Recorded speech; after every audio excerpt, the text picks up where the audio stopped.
Hey yo, what's going on, man? It's your Uncle Malik.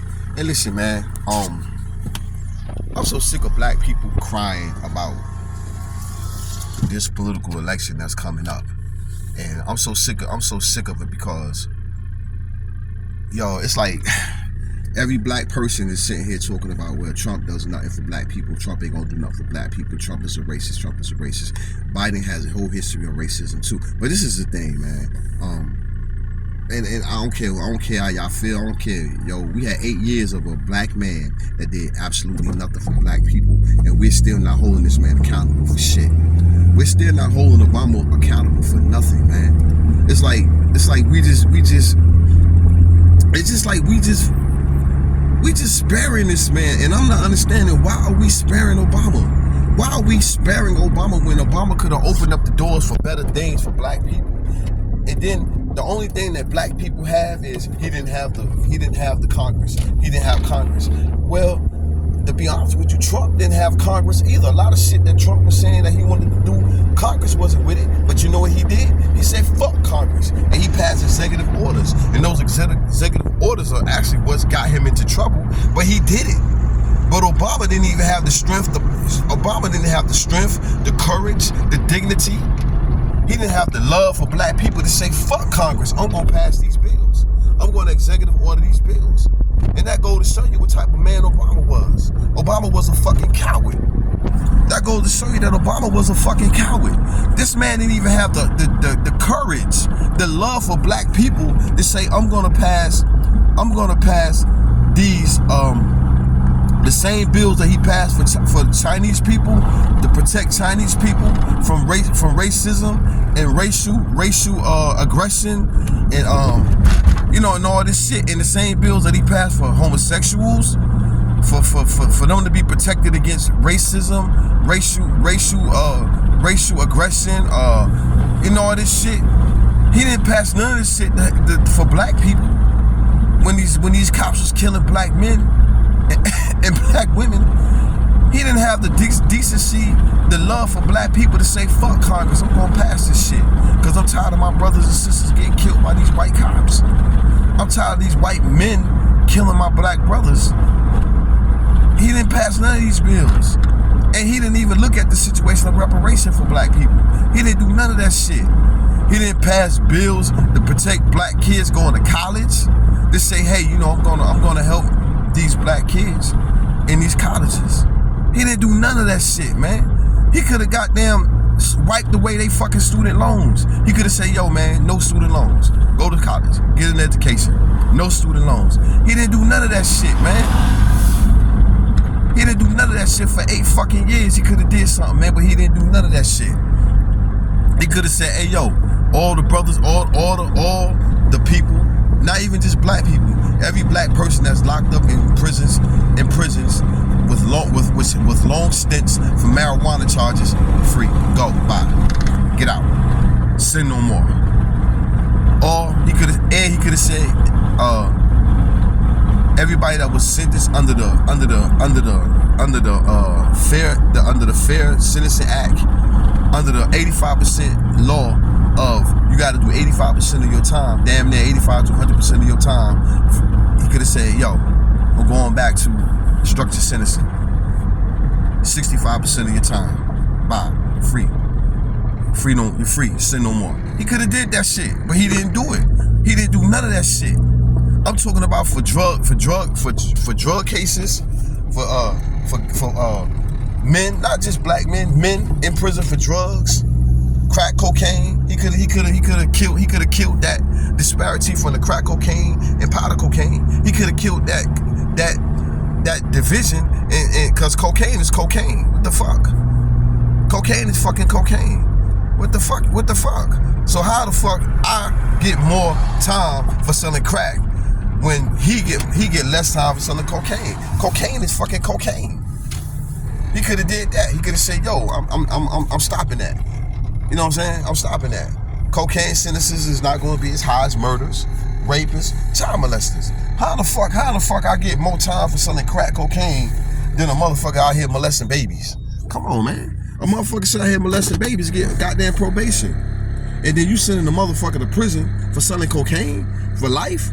Obama could have did something, but he didn't. Obama could have did something with this housing.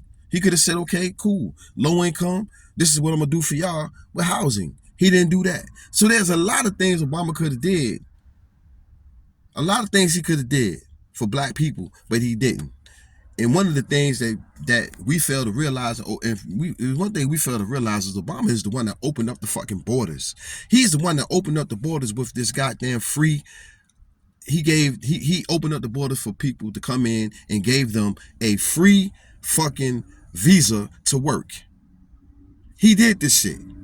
Obama opened up the borders and gave these motherfuckers a free visa to work. He gave it to them. So Obama was the one that opened up the borders and did this free shit for immigrants and illegals. Obama did that, but did nothing for black people. So now here we are, we got Trump and Biden. Now we sitting here as black people, especially the woke community, we talk about how the white man, the devil, the white people don't give a fuck about us, white people, they hate us. Okay, so why are we continuing to ask white people to do something for us? If we already know that these white people ain't gonna do shit, we already know these white people hate us, why the fuck are we still demanding these things from white people when we didn't demand shit from Obama? We didn't demand shit from Obama. These conversations that we're having right now about Biden and Trump, we didn't go back when Obama was elected and when Obama was running in office. We didn't have these fucking conversations. The internet wasn't booming like this with these conversations about when Obama was in office. Because you know why? The only thing that black women was concerned about and was happy was that Obama was holding hands with Michelle. That Obama had his arm around Michelle's waist, showing that he loved his wife. And that is the fucking thing that black women only fascinated about. They didn't give a fuck about his agendas, nothing. Man, this man did 8 years in office to protect homosexuals. This man did 8 years in office to demasculate men. 8 years in office, and his whole agenda in office was to demasculate men. That's what the agenda was. To demasculate men, and specifically black men. But here we are with two men. Even Biden is not even pushing the homosexual agenda as bad as Obama was. Kamala is pushing the shit out of that homosexual agenda. And it's just crazy how they get black people to push the homosexual agenda. They get Obama, and then you get black people to push the ignorance agenda. Kamala Harris has private parties and she's playing Sexy Red. She's playing a song. She's playing an artist that promotes nothing good for black women. Nothing come out of Sexy Red mouth is good for black women. And she's promoting this shit. My coochie pink, my booty hole brown. Fuck my baby daddy. Fuck my baby daddy. Ski yee. When I want some dick, I say ski yee. When I want a good dick, I say ski yee. And this is what Kamala Harris is playing and partying to at her house. This is what our Vice President of the United States of America, a black woman, this is what she's playing in her house with these kids, these college students. And black women are pushing this agenda. And then y'all wonder why black men like myself and other black men are saying, hey man, shit, I'm gonna have to go overseas, man, get me a wife. Or, yeah, I'm gonna have to fuck me a white woman, Spanish woman. Now y'all wondering why? Because the agenda for black women, the mindset of black women is just fucking ridiculous right now, man. Y'all mindset is just crazy. Y'all mindset is ridiculous, man. And then y'all wondering why you got all these what y'all call them, overseas brothers, passport brothers, going overseas. Or either you got brothers that's not even dealing with black women because of this mindset that y'all have. And this shit is for real. This is the mindset that y'all really, really have. All right, man, I'm about to get off this, man. But hey, man, let's know your vote count.